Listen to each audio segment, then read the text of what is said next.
নমস্কার। গল্পের তরীতে সকল শ্রোতা বন্ধুদের স্বাগত জানাই। গল্পের তরীতে আজ আপনাদের পড়ে শোনাব শ্রদ্ধেয় লেখিকা আশাপূর্ণা দেবীর লেখা গল্প স্বীকারোক্তি। গল্প পাঠ কেমন লাগছে কমেন্টে অবশ্যই জানাবেন। ভালো লাগলে লাইক ও শেয়ার করবেন। আরও ভিন্ন স্বাদের গল্প শুনে নিতে চ্যানেলটিকে সাবস্ক্রাইব করে নেবেন। তাহলে শুনতে থাকুন আজকের গল্প স্বীকারোক্তি। মল্লিক লেনের সুবিখ্যাত জীবন মায়ের বাড়ি আজ লোকে লোকারণ্য। মল্লিক লেনের গলির মধ্যে হলেও বাড়িটা প্রাসাদ তুল্য। সেই বাড়িতে তিল ধরবার জায়গা নেই। অগণিত লোক, এবং যে সে লোক নয়, লোকের মতো লোক। জজ, ম্যাজিস্ট্রেট, উকিল, ব্যারিস্টার, ডাক্তার, মুক্তার, জমিদার, ব্যবসাদার, কে নেই? আছে বাঙালি, অবাঙালি, স্ত্রী, পুরুষ, বালক, বৃদ্ধ, সব কাতারে কাতারে আসছে, জড়ো হচ্ছে। ঘরে, বারান্দায়, ছাদে, দালানে, সিঁড়িতে, সিঁড়ির তলায়, যে যেখানে পাচ্ছে দাঁড়াবার একটু ঠাঁই। লোক হরেক রকমের হলেও অবস্থা বর্তমানে সকলের একই রকম। শুকনো মুখ, কম্পিত কণ্ঠ, উদ্ভ্রান্ত দৃষ্টি। ব্যস্ত হয়ে ছোটাছুটি করবার সময় ফুরিয়েছে। এখন কেবল অলঙ্ঘ নিয়তিকে নত মস্তকে মেনে নেওয়া, অপ্রতিরোধ্য ক্ষতিকে নীরবে বহন করা। শুধু বাড়ির ভিতরে নয়, বাহিরেও দস্তুর মতো ভিড়। সদর গেট থেকে শুরু করে মল্লিক লেন ছাড়িয়ে বড় রাস্তা পর্যন্ত লোক। এরা অবশ্য নিতান্তই লোক মাত্র, দিন দুঃখী ইতর সাধারণ। তবু এদের মধ্যেও বইছে একটা বিরাট ক্ষতির ক্ষুব্ধ ঝড়। সভ্যভব্য ভদ্রলোক নয় বলে আবেগ প্রকাশ করতে লজ্জা নেই এদের। অসংকোচে কাঁদছে, কপাল ছাপড়াচ্ছে, হায় হায় করছে। এদের মধ্যে আছে মুটে মজুর, মুদি দোকানি, গয়লা, রিক্সাকুলি, আছে ঘুটিওয়ালি, মজুরনি, ঠিকেছি। প্রত্যেকেরই একই দুঃখ। আজকে হয়তো বা হাইকোর্টের জজের সঙ্গেও একই পর্যায়ে এসে দাঁড়িয়েছে এরা ক্ষতির সমতল ভূমিতে। মল্লিক লেনের অনেক বাড়িতেই আজ হাঁড়ি চড়েনি। দৈনন্দিন কাজের চাকা রয়েছে আটকে। খবর পেয়ে ছুটে এসেছে যে যেমন অবস্থায় ছিল, এসে আর ফিরতে পারছে না। হেস্তনেস্ত একটা দেখে যেতে চায়, কিন্তু বাড়ির মধ্যে ঢুকতে সাহস নেই। আগে এসেছে কত সহজে, যেন রীতিমতো অধিকারের দাবিতে। আজ সে সাহস ফুরিয়েছে। গলির মোড় থেকে রাস্তা পর্যন্ত মোটর গাড়ির লম্বা লাইন তাদের সহজ ভরসা কেড়ে নিয়েছে। দুঃসংবাদ তো আর শুধু এই পাড়াটির মধ্যে সীমাবদ্ধ নেই, দূর দূরান্তর অবধি পৌঁছেছে। আগে যারা খবর পেয়েছে তারা খবর দিচ্ছে অন্যকে। বন্ধু গোষ্ঠীকে যথেচ্ছ ব্যবহারের সুযোগ দিতে ছেড়ে দিয়েছে নিজস্ব মোটর, ছেড়ে দিয়েছে টেলিফোন যন্ত্র। এ ক্ষতি তো আর একলা নয়, সকলের। তাই উদার হয়ে গেছে সবাই। বিশেষ করে একটি গোষ্ঠীর আজ নিতান্তই দুর্দিন, জীবন মার ভক্ত গোষ্ঠী। জীবন মা আজ বিদায় নিচ্ছেন। জীবন মা বিদায় নিচ্ছেন, এই একটি মাত্র লাইনে সংবাদটা পরিবেশন করা যায় মাত্র, কিন্তু ব্যক্ত করা যায় কতটুকু? জীবন মা যে এদের কতখানি, সে কি ভাষায় বোঝানো যাবে সীমাবদ্ধ কয়েকটি অক্ষরে? জীবন মা এই অগণিত ভক্তের প্রাণস্বরূপ। তিনি ছিলেন পাহাড়ের আড়ালে ছিল সবাই। পাহাড় ধসে পড়েছে আজ, আশ্রয় হারাতে বসেছে এরা। মাথার ছাতা যাচ্ছে সরে। মা গেলেন, আর কি রইল। এই হাহাকার উঠেছে সকলের মনের মধ্যে। সব পাওয়া যেত মায়ের কাছে, ধর্ম, অর্থ, কাম, মোক্ষ। মায়ের ভরসাতেই নির্ভয়ে ঘর করেছে ছেলেপুলে নিয়ে। বাঁধা ছিল বুক। আর কি পারবে তাদের বাঁচিয়ে রাখতে? বড় বড় ডাক্তারের হাত থেকে রোগী ছাড়িয়ে নিয়ে মায়ের দরবারে আর্জি করতে এসেছে ধনী মারোয়ারির দল। টাকার থলি উবুর করে ঢেলে দিয়ে গিয়েছে মার সেবার জন্যে। বিলাতি ডিপ্লোমাধারী বিচক্ষণ ডাক্তার নিয়ে এসে মৃতকল্প ছেলেকে নামিয়ে দিয়েছে জীবনমার পায়ের তলায়, এক কণা জীবনের আশায়।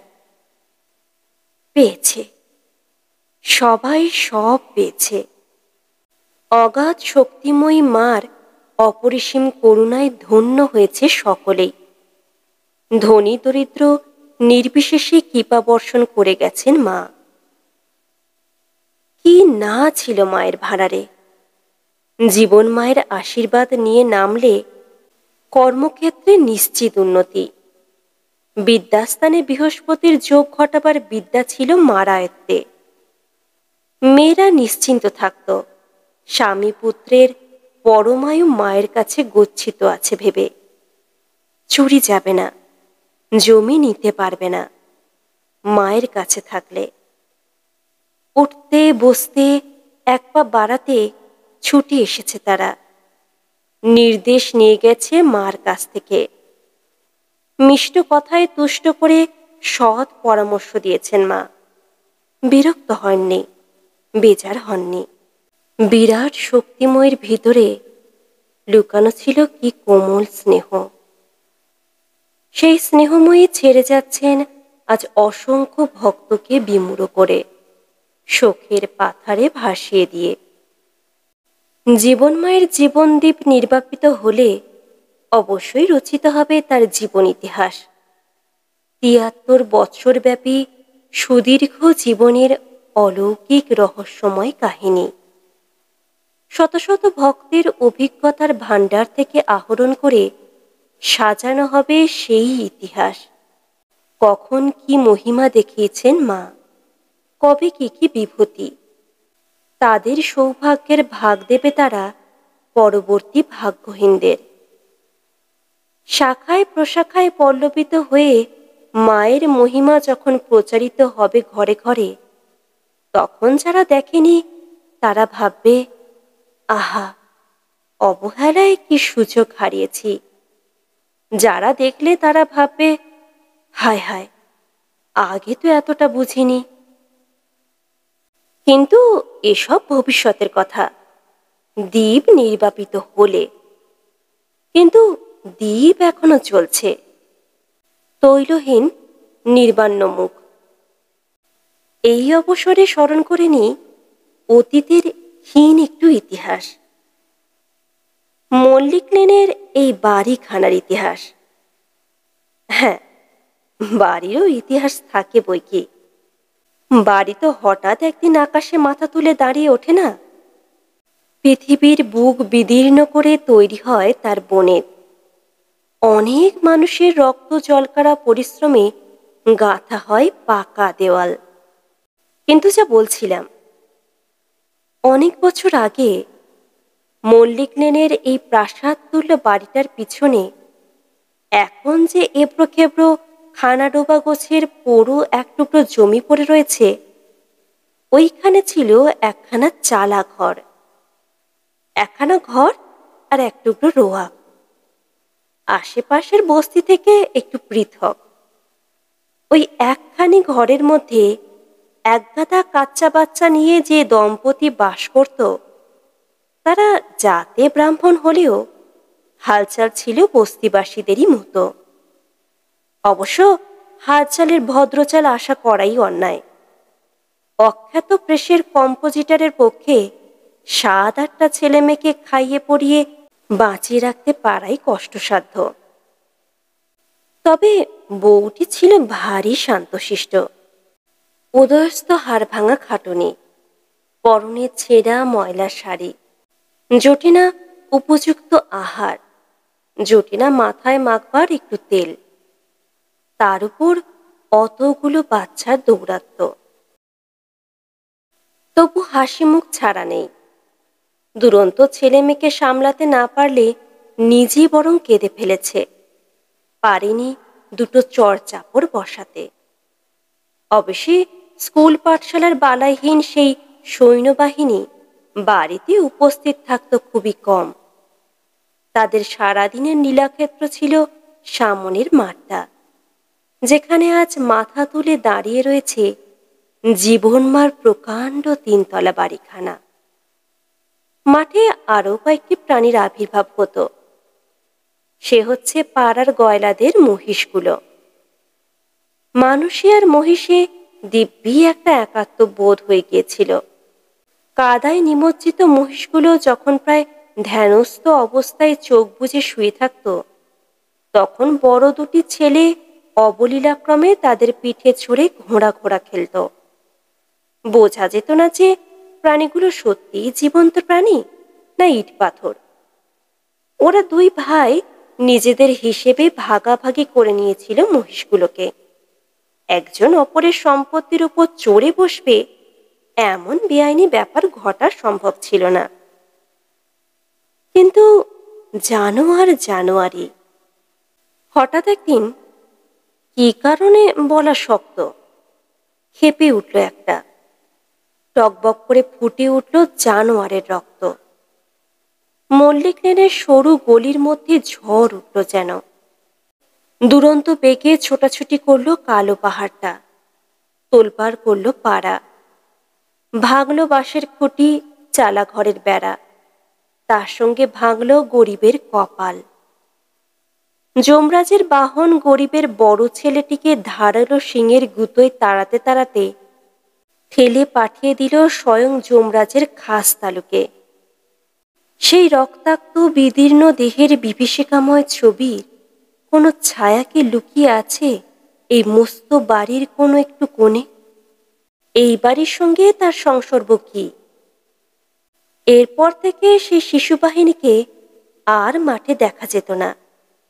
শান্ত সহিষ্ণু মা কেমন যেন অসহিষ্ণু হয়ে উঠেছেন, কেমন যেন অধৈর্য। সবাইকে আগলে রাখবে নিজের পক্ষপুটে, খেলতে দেবে না কাউকে, দেবে না বাহিরে বেরোতে। তবু ভাগ্য যেন ব্যঙ্গ করল ভীরু জননীকে। এত আগলে রেখেও রাখতে পারল না আরও একজনকে। প্রায় অচিকিৎসায় মারা গেল কোলের মেয়েটা। 7 মাসের একটা মেয়ের জন্য ডাক্তার ডেকে আনবে, এত পয়সা কম্পোজিটরের নেই। মেয়েটা কয়েকদিন কাঁদল, তারপর জানোয়ারের মতো আর্তনাদ করতে লাগলো, তারপর নিস্তেজ হলো। মা এবারও চিৎকার করে শোক জানালো না, শুধু আরো একটু অসহিষ্ণু হয়ে উঠল, একটু বেশি প্রখর। কথা কয় পাড়ার যাত্রার সঙ্গে, ধিক্কার দেয় স্বামীকে। এ পর্যায়ে কাটল একরকম। তারপর ঘটল একটা অভাবনীয় ঘটনা। করুণ রস আমদানি করবার জন্য বানিয়ে গল্প বলা নয়, বাধ্য হয়ে বলা। কাঁচা লেখকের লেখা উপন্যাসের মতো একটা বিশ্রী ব্যাপার ঘটে গেল। কম্পোজিটার যথারীতি কাজে বেরোলো, কিন্তু যথারীতি ফিরে এলো না। মরল কি রইল, কেই বা খোঁজ করবে। রাত কাটল দিন, কাটল সপ্তাহ, মাস, বছর। মল্লিক লেনের এই 8চালা ঘরে আর ফিরে এলো না সে। কেন গেল, কোথায় গেল, মরল কি রইল, কেই বা খোঁজ করবে। তারপরের ইতিহাস প্রথম দিকে নিতান্তই বিশেষত্বহীন, উপবাস আর অর্থাহারের ইতিহাস। গ্লানি আর অপমানের ইতিহাস। এই চালা ঘরটুকুর মাসিক 2.5 টাকা ভাড়া দেবার সামর্থ্যও নেই। বাড়িওয়ালা গঞ্জনা দিয়ে যায়, তাড়িয়ে দেবার ভয় দেখায়। মরে হয়েছেও 5টি ছেলে মেয়ে, এতগুলির হাত ধরে কোথায় যাবে এ প্রশ্ন করলে কুৎসিত ইঙ্গিত করে। এ পর্যন্ত যেন নেহাত বাজার চলতি সস্তা ইতিহাস। প্রতিনিয়ত যা ঘটছে অসহায় দরিদ্রের জীবনে। হঠাৎ একদিন এলো বিপর্যয়, এলো অদ্ভুত নতুনত্ব। ইতিহাসের মোড় গেল ঘুরে। চালাঘরের একটি কোণে ইট দিয়ে উঁচু করা একটা তেঠোঙো জলচৌকির ওপর সাজানো থাকত একটা লৌহ মূর্তির তামার ঘটি, একটা মাটির গণেশ, আর একটা বোধ করি চালাঘরের অধিবাসিনীর আঁকড়ে ধরবার আশ্রয়, সমুদ্রের তৃণখণ্ড, মা কালীর একখানি পট, যার তলার দিকের মার্জিনে আঁকাবাঁকা অস্পষ্ট অক্ষরে লেখা ছিল বিপত্তারিণী মা, এবং তার তলায় আরও ক্ষুদ্র অক্ষরে লেখা চিরদাসী অভাগিনী জীবনবালা। এইখানে দুবেলা মাথা টুকতো ধরে নিন, যার নাম জীবনবালা। এমনি মাথা ঠুকতে ঠুকতে একদিন সন্ধ্যায় হঠাৎ চৌকির কাছ থেকে উঠে এলো জীবনবালা। অসম্বৃত কেশবেশ, পাগলের মতো চাহনি, মুখে অসংলগ্ন কথা। মা কালীর ভর হয়েছে জীবনবালার ওপর। কেমন করে যে এ খবর পাড়ায় প্রচার হয়ে গেল, সে তথ্য মা কালীই জানেন। কিন্তু দেখা গেল, কৌতূহলের বশেই হোক অথবা সভয় শ্রদ্ধা নিয়েই হোক, লোকের পর লোক আসছে জীবনবালার অভূতপূর্ব অবস্থা দেখতে। কখনো হাসছে জীবনবালা, কখনো কাঁদছে, কখনো রুক্ষ এলো চুল শুদ্ধ মাথাটিকে চাল্লি করতে করতে মা মা রব তুলে অচৈতন্য হয়ে পড়ছে। ফেনা উঠছে মুখে, চোখের তারা উঠছে কপালে। পাগলি মায়ের যে কখন কার ওপর কৃপা হয়, সে লীলা বোঝা ভার। সকলের মুখে এই ভাবের কথা। কথাটা মিথ্যা নয়, যথার্থই মায়ের লীলা বোঝা ভার। চিরদুঃখিনী জীবনবালার দিকে হঠাৎ তাকিয়ে বোধ করি একটা অনুশোচনা এসেছিল তার। তাই এই ত্রুটি পূরণে মন দিলেন। কোথা দিয়ে কি হতে থাকলো? জীবনবালার নতুন জীবনের বিজ্ঞাপন কিভাবে প্রচার হয়ে গেল পাড়ায়, ভিন পাড়ায়, দূর পাড়ায়, কে জানে। লোক আসতে লাগলো দলে দলে। জীবনবালার মাধ্যমে মা কালীর প্রত্যক্ষ দর্শন চায় তারা, চায় তার কৃপা কণা। কণা কেন, মুঠো মুঠো বিতরণ করতে থাকেন জীবনবালা। কার্পণ্য নেই।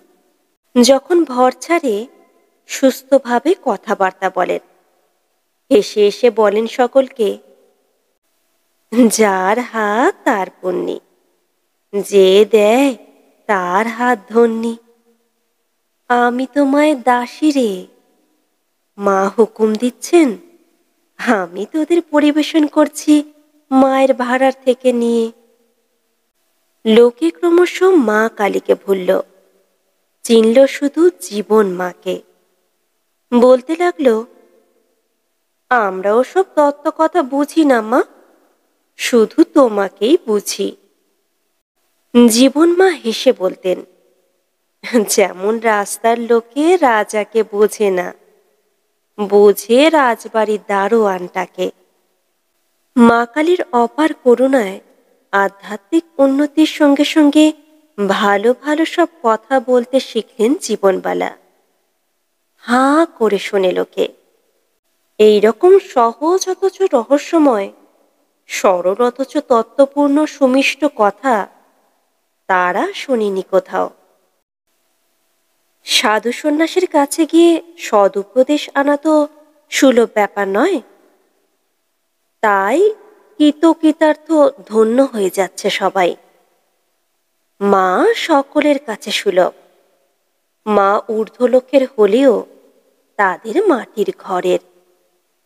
বলেন, ওরে, তোরা আমাকে মাই বলিস আর মাসি বলিস, আমি তো জানি আমি তোদের চাকরানী। তোদের সেবা করার জন্যেই আমার মা আমাকে মাইনে দিয়ে রেখেছেন। এ আমার বাহাদুরি নয়, চাকরি। অহরহ এমনই সাদাসিধে সরল কথা মার মুখে। ইতর ভদ্র সবাই আকৃষ্ট হয়। গীতা, ভগবত, বেদ বেদান্তের কঠিন ব্যাখ্যা শুনতে হয় না। শুনতে হয় না শাস্ত্রের কচকচি। বিধিনিষেধের কাঠগড়ায় দাঁড়িয়ে জড়হস্তে হুজুর ধর্মাবতার করতে হয় না। লোকে আকৃষ্ট হবে না তো কি? এই তো চায় মানুষ, বিনা পরিশ্রমে চতুর্বর্গ লাভ। এইভাবে কাটতে থাকে দিন, মাস, বছর। কোথা দিয়ে কি হয়ে যায়। জীবনবালা রাঁধেন না, বাড়েন না। সংসারে তুচ্ছ কাজ করবেন তিনি, এ ভাবাও চায় না। তবু সবই হয়ে যায়। ছেলেদের খাওয়া দাওয়া ত্রুটি হয় না। কে কোন ফাঁকে দিয়েছে স্কুলে ভর্তি করে, দিয়েছে ভালো জুতো জামা। রাজার হালে রয়েছে তারা। একে একে বিয়েও হয়ে গেল দুই মেয়ের। কালীঘটের পটকে বাঁধিয়ে আটকে ফেলা হয়েছে রূপোর বন্ধনীর মধ্যে। পটের গলায় সোনার মালা, পরনে জমকালো শাড়ি। ভক্তদের উপহারে চৌকি বোঝাই হচ্ছে মা কালীর। ঘর ভরে যাচ্ছে জীবনবালার। চালা ঘরে আর মানায় না মাকে, কুলোয় না জীবনবালাকে। বিরাটের জন্য চাই বিরাট ব্যবস্থা। তারপর একদিন দেখা যায় সামনের মাঠে বোঝাই হচ্ছে ইট পাটকেল, লোহা লক্কর। কোদাল বসানো হচ্ছে পৃথিবীর বুকে। হতভাগ্য কম্পোজিটার যদি কোনোদিন ফিরে আসে, সে কি চিনতে পারবে কোথায় এসেছে? ভাববে পথ ভুল করলাম। কিন্তু তাকে কে চায়? জীবনবালার জীবন থেকে নিশ্চিহ্ন হয়ে গেছে তার ছায়া। মুছে গেছে ছেলে মেয়েদের স্মৃতির জগৎ থেকে। মা কালীর সংসারে সামান্য একটা প্রেসের কম্পোজিটারের ঠাঁই কোথায়? সে অবান্তর, অবাঞ্ছিত। কোথা থেকে টাকা এসে যায়, গড়ে ওঠে পাকা দেওয়াল। ধীরে ধীরে একদিন আকাশে মাথা তুলে দাঁড়িয়ে ওঠে বিরাট তিনতলা প্রাসাদ। মল্লিক লেনের সরু গলির মধ্যে বলেই হয়তো আরও এত বড় দেখায়। বড় রাস্তায় জমি দেখা হয়েছিল, ভক্তরাই দেখেছিল। কিন্তু জীবন মার নিষেধ, এইখানেই রাখতে হবে মা কালীকে, এই মায়ের পীঠস্থান। ধূলিমণিল বিবর্ণ পটের অন্তর্বর্তিনী জাগ্রত মা চালাঘর থেকে উঠে এলেন তিনতলার উপরে। তেঠেঙো চৌকি থেকে মিহুগনির কাঠরায়। ঐশ্বর্য বাড়ল মার, বাড়ল মায়ের দাসীর। আরও পরে ঘুচে গেল দেবত্ব আর দাসিত্বের বিভেদ। পূজার উপকরণে ফুল বিল্লপত্রের স্তূপে ঢাকা পড়ে থাকে আঁকাবাঁকা অক্ষরে লেখা চিরদাসী জীবনবালার নাম। এখানে প্রণাম করতে আসে লোকে নেহাতি নিয়ম রক্ষার্থে। সকলেই জানে সব কিছুই জীবন মা। ৩৩ বছর থেকে ৭৩ বছর পর্যন্ত এই ইতিহাস। পাথরের নুড়ি জমে জমে গড়ে উঠেছে পাহাড়। ছোট ছোট অলৌকিক ঘটনা জমে হয়ে গেছে অখণ্ড অলৌকিকত্বে।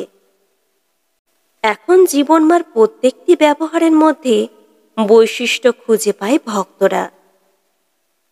তেষ্টা পেয়েছে শুনলে ভক্তবৃন্দ হাসে, ভাবে লোক শিক্ষা দিতে ক্ষুধা তৃষ্ণার ভান, কে না বোঝে মা ক্ষুধা তৃষ্ণার অতীত।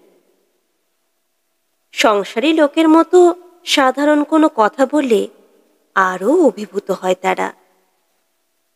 কি সরলতা, কি বিনয়, এমন নইলে মা।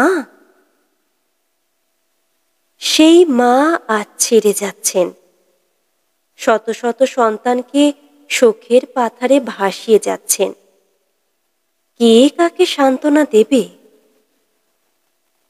সজ্ঞানে যাচ্ছেন মা, একে একে আসছে সবাই, প্রণাম করছে, ইশারায় আশীর্বাদ করছেন মা।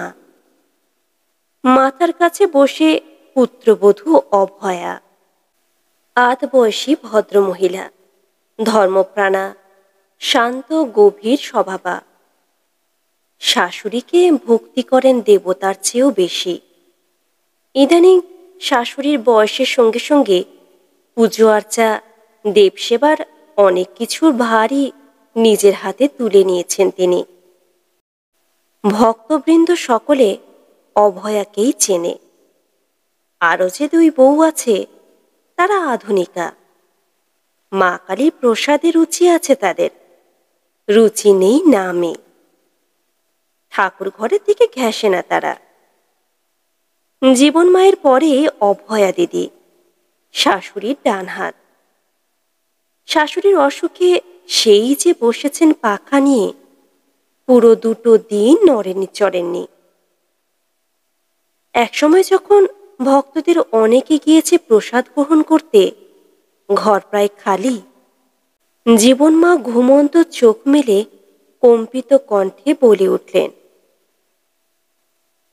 বৌমা, একটা কথা বলবো তোমায়। বলুন মা। মাথা নিচু করে কান পাতলেন অভয়া। এগিয়ে এলেন ঘরে যে 2-4 জন মহিলা ছিলেন। কি বলতে চান জীবন মা? কোনো অপূর্ব মন্ত্র?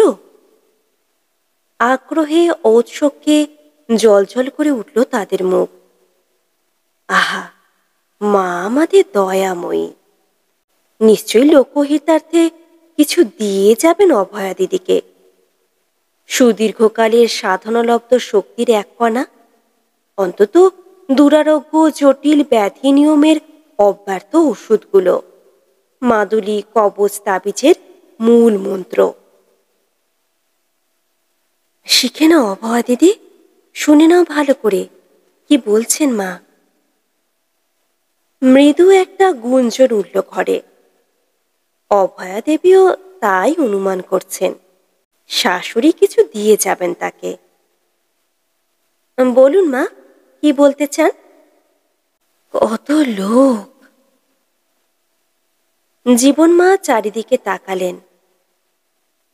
সে বড় গোপন কথা, কপাটটা লাগিয়ে দাও মা। না, আর সংশয় নেই। নিশ্চয় মা চলে যাবার সময় উত্তরাধিকারিণী করে যাবেন অভয়াকে।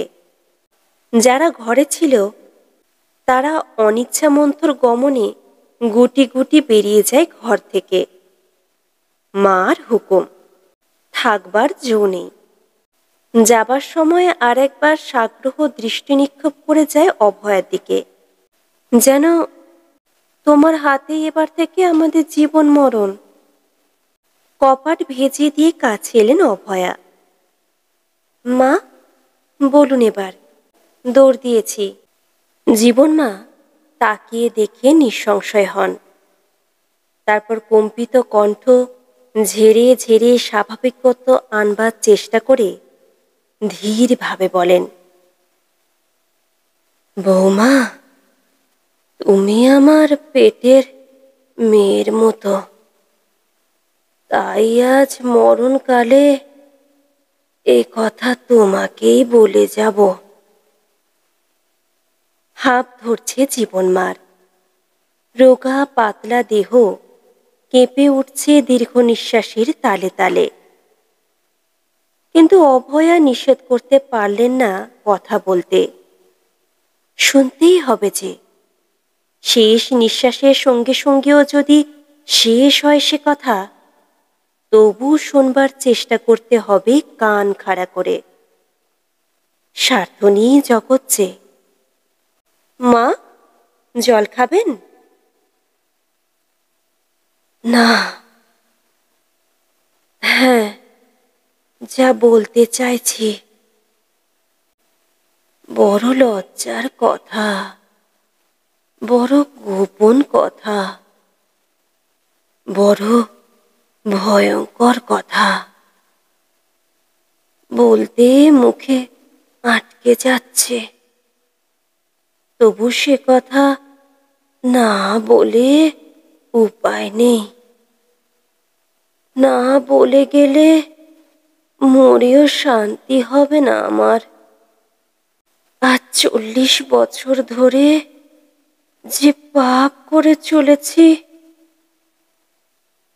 আবার থামেন জীবন মা দম নিতে। অভয়া অবাক হয়ে তাকিয়ে থাকেন। এ কোন ধরনের কথা? এরকম কোনো কথার জন্যে তো প্রত্যাশী ছিলেন না তিনি।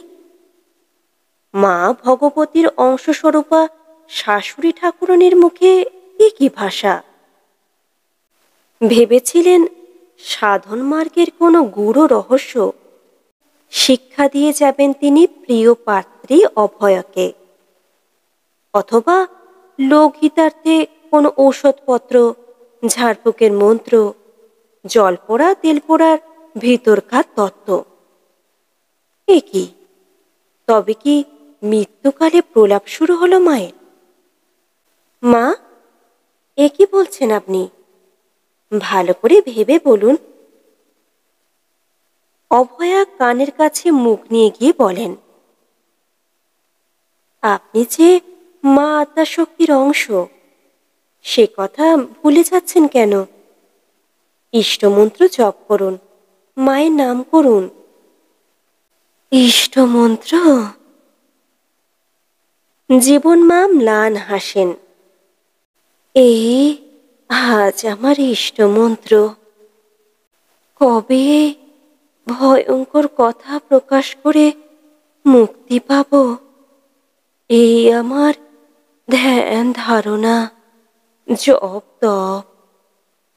কিন্তু প্রকাশ করে তো এই পোড়া মুখ আর দেখাবার জো নেই মা। তাই শেষের দিনের অপেক্ষায় ছিলাম।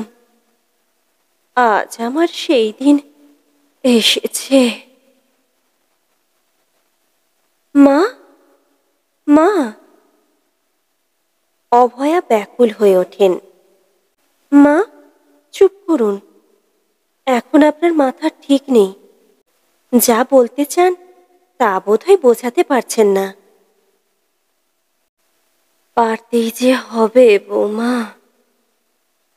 জীবন মা যেন শেষ চেষ্টায় সতেজ হয়ে ওঠেন।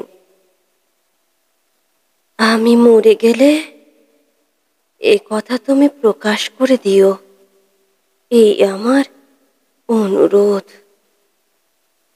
এখন এখন সাহস হচ্ছে না। বড্ড ভয়, বড্ড ভয়।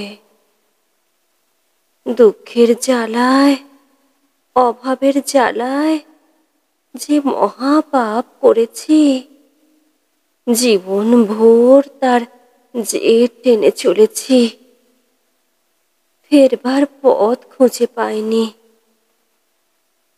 আমার সেদিনের নিরুপায় অবস্থার কথা মনে করে যদি আমায় ক্ষমা করতে পারো, করো।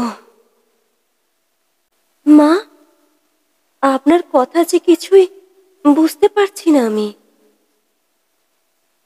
হতাশভাবে তাকান অভয়া এই মহীয়সী দেবী মূর্তির পানে।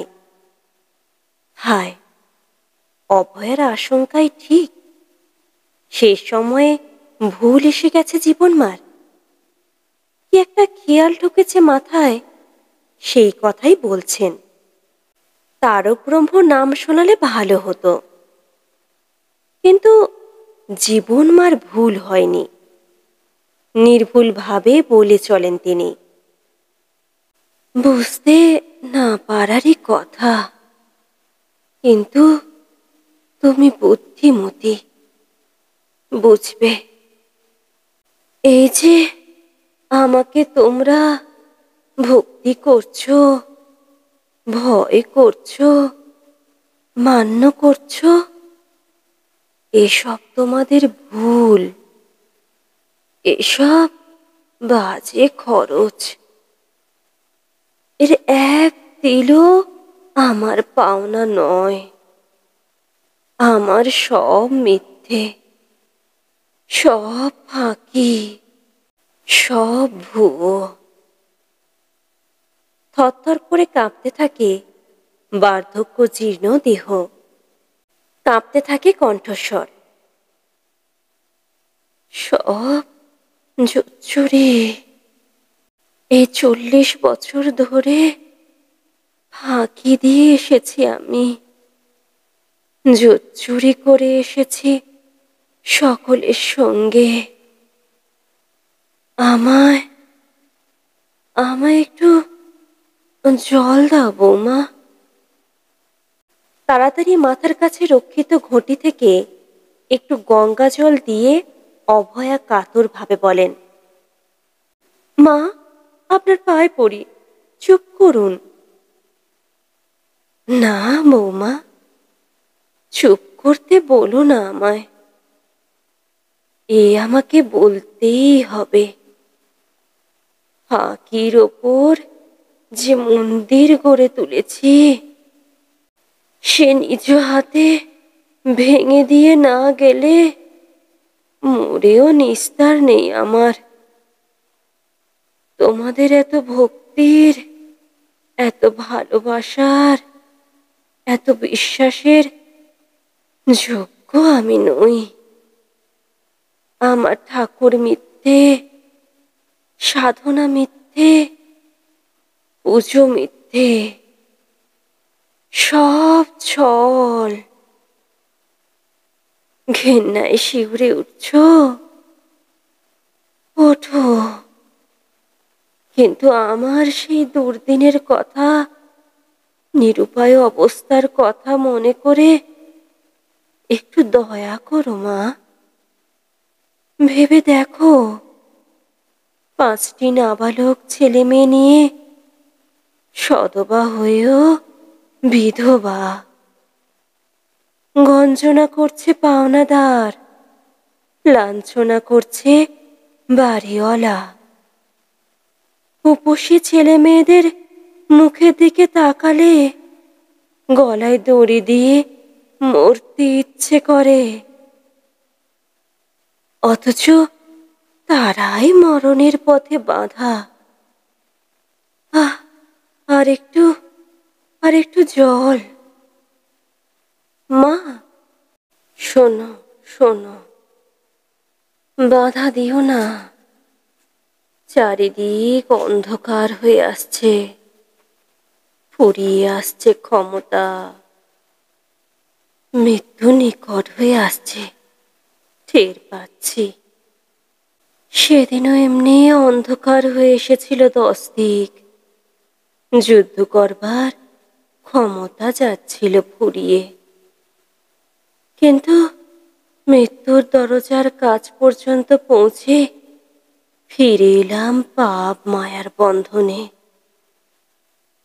ওই হতভাগাগুলোর মুখ চেয়ে নিজেকে বিলিয়ে দিলাম মিথ্যের কাছে। মায়ের নাম নিয়ে করলাম ছলনা, করতে লাগলাম জোচ্চুরির ব্যবসা। যেমন যাত্রা থিয়েটার করে, এ তেমনি। পাগলের ভান করলাম। লোকে বললে মা কালীর ভর হয়েছে। যা মুখে আসে তাই বলি। তারা বলে স্বপ্নাদেশ। লোক বেড়ে গেল, বুদ্ধি ধ্বংস হলো, পাকা হয়ে উঠলাম ব্যবসাতে। ঘরে ধূপ ধুনো জেলে খিল দিয়ে ঘুমোই। লোকে বলে মা নিদ্রাচ্ছই, সারা রাত ধরে লক্ষ্য জপ করে।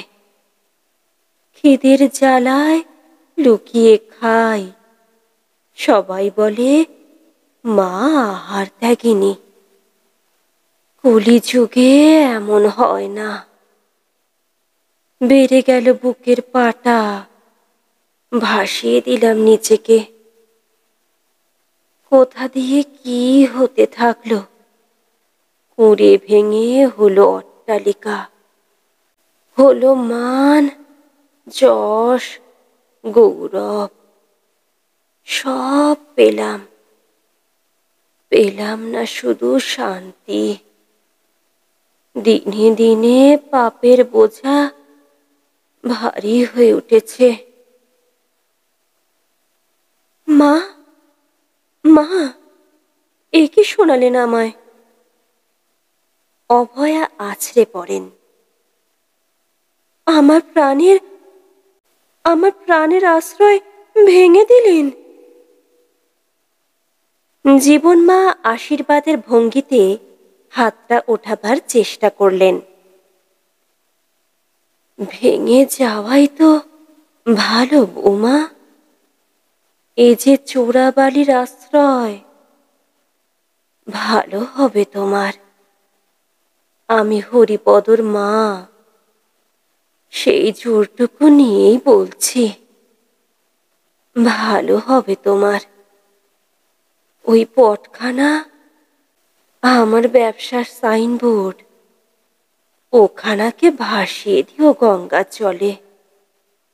আর যাদের এতদিন ধরে ঠকিয়ে এসেছি, তাদের কাছে ক্ষমা চেয়ে নিও আমার হয়ে।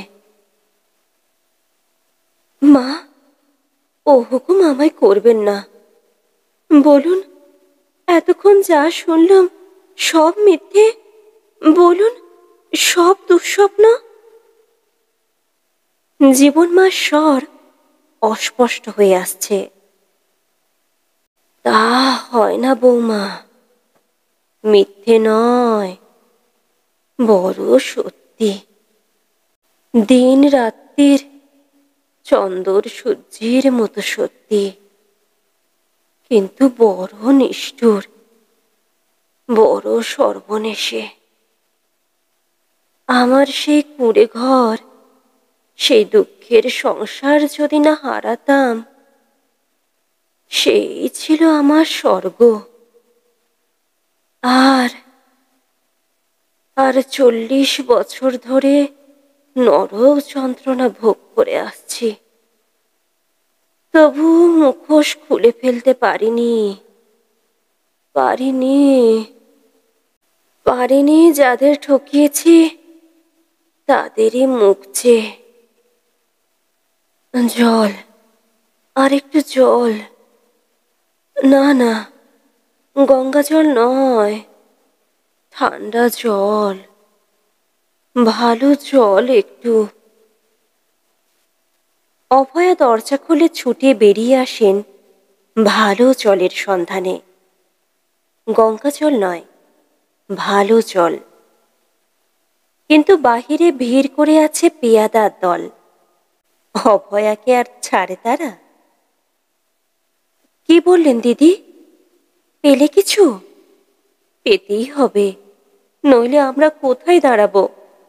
বুকের ব্যামোর সেই ওষুধটা অভয়া দিদি, হাঁপানির মাদুলিটা। ওদের কবল এড়িয়ে জল নিয়ে আবার দরজা বন্ধ করে দেন অভয়া। জল খাইয়ে হাত জোড়ো করে বলেন, মা, বলে যান, তবে কিসে এদের ভালো হয়? কেন, আপনি যা বলেন তাই সফল হয়? জানি না। জীবন মা চোখ মেলে চারিদিকে চান। সেই এক অদ্ভুত রহস্য, আমিও জানি না।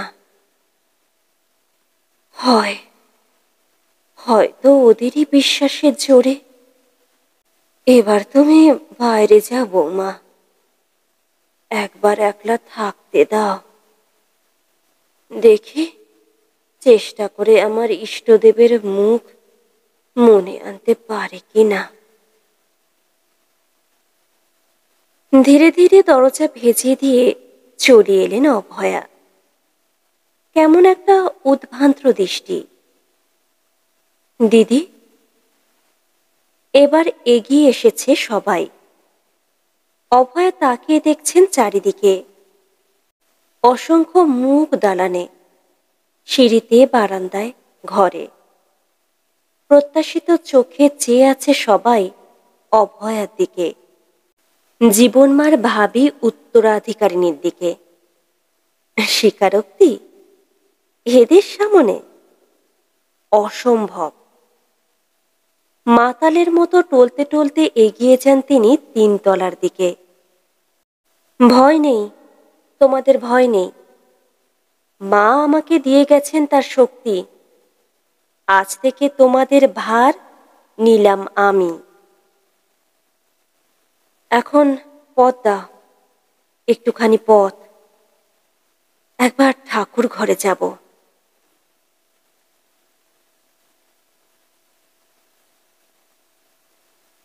গল্পটি এই পর্যন্ত সমাপ্ত হলো।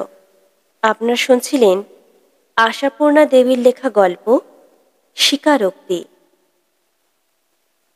আরও একটি ভিন্ন স্বাদের গল্প নিয়ে খুব শীঘ্রই আপনাদের সামনে হাজির হব। ততক্ষণের জন্য সবাই ভালো থাকবেন, সুস্থ থাকবেন। ধন্যবাদ।